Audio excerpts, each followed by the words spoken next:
Halo anak-anak, selamat pagi semuanya. Apa kabar kalian semua yang ada di rumah? Ibu berharap kalian semua tetap menjaga kesehatan di rumah saja. Pada pertemuan kali ini kita akan membahas materi tata krama dengan Ibu Veronica Situmorang. Materi kita yaitu tata krama dengan subtema etika berkomunikasi dan sikap bijak menggunakan media sosial, tata krama berpakaian dan kesopanan. Anak-anak, sebelum kita lanjut ke materinya, Ibu memberikan satu kalimat motivasi untuk kalian yang sedang berada belajar di rumah. Tinggalkan pikiran yang membuatmu lemah dan peganglah pikiran yang memberi kekuatan bagimu. Nah, sekarang kita lanjut ke materinya. Tata krama. Apa itu tata krama ya? Anak-anak pasti sering mendengarkan istilah tersebut bukan? Tata krama itu terdiri dari dua kata. Yang pertama, tata, dan yang kedua, krama. Tata berarti adat istiadat atau aturan, norma. Sedangkan krama mengandung pengertian sopan santun, kelakuan yang sesuai dengan norma peraturan yang disepakati di dalam pergaulan antar manusia. Jadi anak-anak kami, tata krama itu dapat kita simpulkan adalah kebiasaan sopan santun yang disepakati dalam lingkungan pergaulan antar manusia atau sering kita sebutkan dengan istilah etika. Anak-anak, kira-kira tujuan tata krama apa ya? Nah, seseorang mempelajari tata krama pasti ada tujuannya. Nah, yang pertama, mengajarkan manusia untuk berperilaku sopan dan santun. Yang kedua, menumbuhkan rasa empati atau peka terhadap perasaan orang lain. Yang ketiga, menumbuhkan sikap adil terhadap diri sendiri dan orang lain. Yang keempat, menjadikan manusia untuk memiliki jiwa sosial dan saling menghargai satu sama lain. Yang kelima, membangun kehidupan yang rukun dan harmonis. Jadi anak-anak, kalau yang kelima unsur ini sudah kita terapkan dalam diri kita masing-masing, nanti dalam kehidupan kita sehari-hari pasti terjalin hubungan yang harmonis dan hidup rukun. Apalagi seperti anak-anak kami yang kali ini masih sedang belajar di rumah, mungkin memiliki hanya satu smartphone dibagi dengan 3 saudaranya. Untuk itu, anak-anak kami kalau memiliki tata krama pasti ada rasa tenggang rasa untuk yang namanya ganti-gantian lah dengan adiknya ataupun saudara-saudaranya yang lain. Nah, anak-anak, kita lanjut lagi untuk materi yang berikutnya, yaitu manfaat tata krama. Apa ya manfaat tata krama bagi kehidupan kita? Yang pertama, kalau kita sudah memiliki tata krama, pasti yang pertama kita akan lebih disenangi orang lain. Yang kedua, dapat mempererat tali persaudaraan dengan orang lain. Yang ketiga, dapat memelihara suasana yang baik dalam bergaul pada berbagai lingkungan. Misalnya keluarga, masyarakat, sekolah, atau kemana aja kita pergi. Itu dia beberapa manfaat dari memiliki sikap tata krama. Yang berikutnya, ini sebagai contoh yang Ibu berikan kepada kalian ya. Nah, semua kita pasti pernah anak-anak, benar enggak? Pada waktu anak-anak, orang tua akan melatih Anda menerima pemberian orang dengan tangan sebelah kanan dengan mengucapkan terima kasih. Nah, orang tua Anda pasti melatih Anda bagaimana cara makan, bagaimana cara minum, menyapa orang lain, memberi hormat, dan bagaimana berpakaian yang benar, berkomunikasi dengan orang lain. Lama-kelamaan, perilaku Anda itu akan menjadi kebiasaan. Nah, yang berikutnya, bijak menggunakan media sosial, terkhusus menyikapi pembelajaran daring yang sedang kita hadapi sekarang ini. Kita semua berdoa bagaimana supaya pandemi COVID 2019 ini cepat berakhir. Nah, untuk menyikapi ini, ya mau tak mau kita harus mengikuti yang namanya pembelajaran daring. Anak-anak, maraknya informasi yang tersebar di media sosial dan kemudahan mengakses semua hal yang ada melalui jejaring sosial tanpa batas menjadi motivasi perlunya penguatan pendidikan karakter pada peserta didik. Tak jarang kita melihat banyak anak kami saat ini sudah banyak yang memiliki sosial media. Misalkan WhatsApp, Facebook, Twitter, Instagram, dan masih banyak lagi. Dalam media sosial, semua informasi belum tersaring. Kemungkinan besar mengandung unsur-unsur yang negatif. Nah, untuk itu anak-anak, kita harus bijak untuk memilih mana berita yang layak kita bagikan ke orang lain. Terus yang kedua, kita punya grup. Informasi apa yang harus kita sampaikan di dalam grup itu? Apakah saya perlu mengirimkan konten-konten yang tidak penting di grup kalau itu tidak dibutuhkan? Nah, itu harus kita sikapi dengan bijak ya anak-anak ibu. Nah, pada penguatan pendidikan karakter terdapat 5 nilai karakter yang bersumber dari Pancasila. Mungkin anak-anak kami di SD ini semua sudah paham, ya.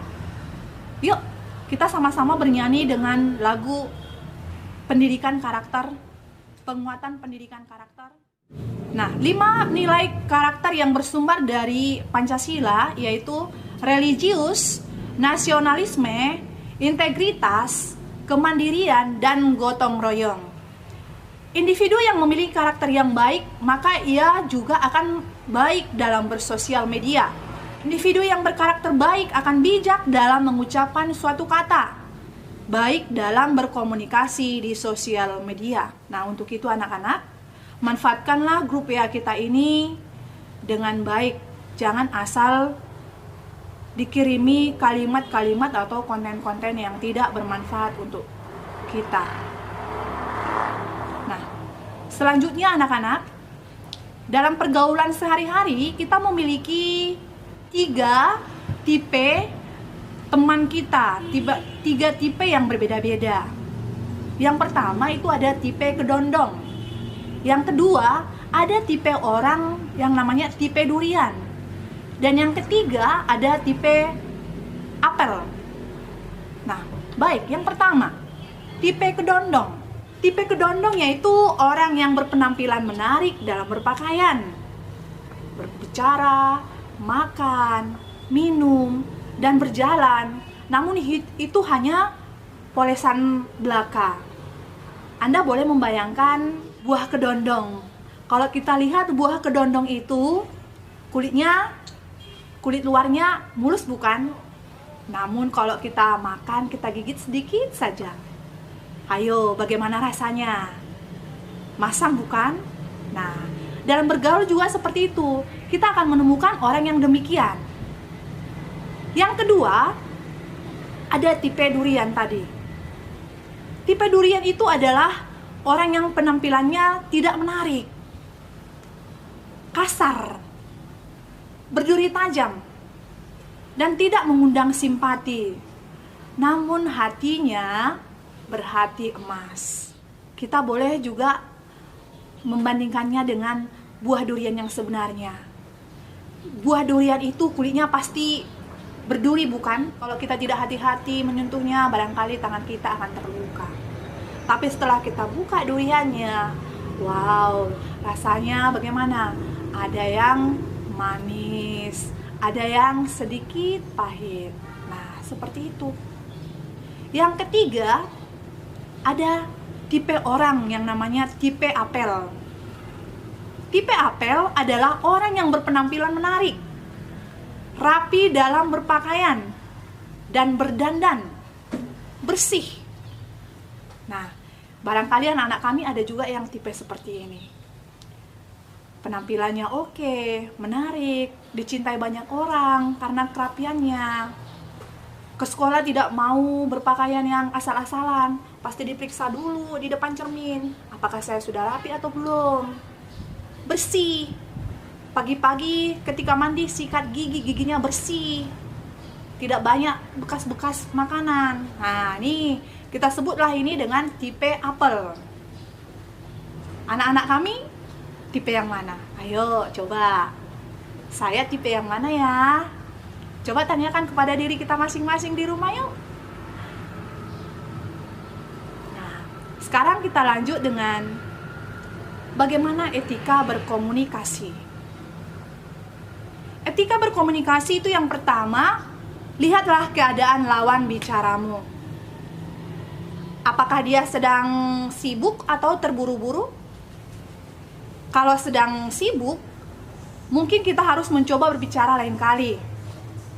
Karena nanti kita justru akan mengganggu orang itu dan membuatnya tidak nyaman. Misalkan nanti ya anak-anak kami di sekolah pasti ketemu dengan Bapak Ibu Guru. Dalam waktu dekat ini ketemu dengan Bapak Ibu Guru, barangkali mau mengumpulkan tugas atau ada yang mau dibicarakan dengan Bapak Ibu Gurunya. Lihatlah lawan bicaramu. Lihatlah Bapak Ibu Guru itu apakah sedang sibuk atau tidak. Kalau memang sedang sibuk, tidak usah dekati. Nanti mungkin kita akan dimarahi karena beliau sedang sibuk. Seperti itu. Yang kedua, ramah dan sopan. Sapalah lawan bicara Anda dengan ramah dan sopan, namun tidak terkesan dibuat-buat. Kita bisa mengajukan pertanyaan basa-basi untuk pembuka. Misalkan, apa kabar? Mau kemana, Bu? Mau kemana, Pak? Dari mana, Bu? Selamat pagi, Pak. Selamat pagi, Bu. Atau semacamnya. Jangan karena anak-anak ibu mungkin tidak masuk bapak itu ke kelas kita kan. Kalau misalkan berpapasan tidak disapa, itu nggak boleh. Jadi kita anak budi mulia itu harus ramah dan sopan. Siapapun bapak ibu guru kita, kalau berpapasan kita di jalanan barangkali semua harus kita sapa. Mungkin misalkan kalau Bapak si Anu, beliau hanya mengajar di kelas 9, ya kan? Ketemunya di kelas 9, maka karena anak-anak kami masih kelas 7, tidak disapa lah. Nggak boleh seperti itu, harus disapa. Baik anak-anak, bisa dipahami kan? Nah, yang ketiga, jangan hanya bicara, dengarkan juga lawan bicaramu. Kebanyakan orang mengasumsikan komunikasi selalu berkaitan dengan bicara. Padahal tidak hanya itu. Mendengar juga salah satu bagian dari komunikasi. Dan hal itu sangat penting untuk dilakukan. Ketika kita terlalu sibuk bicara dan tidak memperhatikan apa yang diucapkan lawan bicara, itu nampaknya atau disimpulkan kita seolah-olah tidak menghargai lawan bicara kita. Jadi dalam berbicara seperti itu anak-anak, kita harus mau mendengarkan orang lain. Jangan mau kita mendominasi. Oke? Yang berikutnya, ini yang tak kalah penting untuk kamu terapkan dalam lingkunganmu, baik di rumah maupun di sekolah. Ya, yang nomor 4 ini perlu kamu tanamkan dalam dirimu. Ya, baik di rumah maupun di sekolah. Nah, misalnya, meskipun Anda di rumah sendiri, dalam menyambut tamu kita harus memakai pakaian yang pantas. Ya, ini khusus untuk perempuan ya. Janganlah dipakai celana yang terlalu pendek. Ah, ini kan rumah saya. Nah, kita kan harus sopan kepada orang tua kita, kepada bapak kita, kepada saudara kita yang laki-laki. Seperti itu. Ya. Kalau misalnya tamu kita datang, ada tamu datang. Rupanya pakaian kita nggak pas gitu kan. Nah, otomatis akan membuat tamu itu tidak merasa enak melihat kita. Dipakailah yang benar, yang sepantasnya. Demikian juga di sekolah, kita harus menjaga kerapian dan kepantasan berpakaian. Sampai di sini pertemuan kita kali ini. Ibu mau memberikan, sebelum Ibu tutup, Ibu mau memberikan 3 pertanyaan untuk anak-anak kami. Apakah kalian memahaminya atau tidak? Ya, nanti dikerjakan di buku MPLS-nya yang seperti dianjurkan oleh Bruder Kepala Sekolah. Nanti kalau udah selesai dikerjakan, baru kita kirim ke grup kelas kita masing-masing ya anak-anak. Pertanyaannya apa? Silakan dicatat ya anak-anak. Nah, yang pertama, bagaimana pandangan Anda seandainya dalam lingkungan kita tidak ada norma atau aturan tata krama? Ya, sekali lagi. Bagaimana pandangan Anda seandainya dalam lingkungan kita tidak ada tata krama? Oke? Pertanyaan yang kedua. Jelaskan 3 manfaat smartphone bagimu. HP Androidmu itu. Apa manfaatnya bagimu? Cukup 3 ya nak? Cukup 3 ya nak? Yang berikutnya, pertanyaan terakhir ini. Tipe manusia itu ada 3. Menurut Anda, tipe apa yang paling baik? Jelaskan. Oke anak-anak, sekian pertemuan kita kali ini. Sampai ketemu kita di kelas nyata di kemudian hari. Terima kasih. Salam sehat.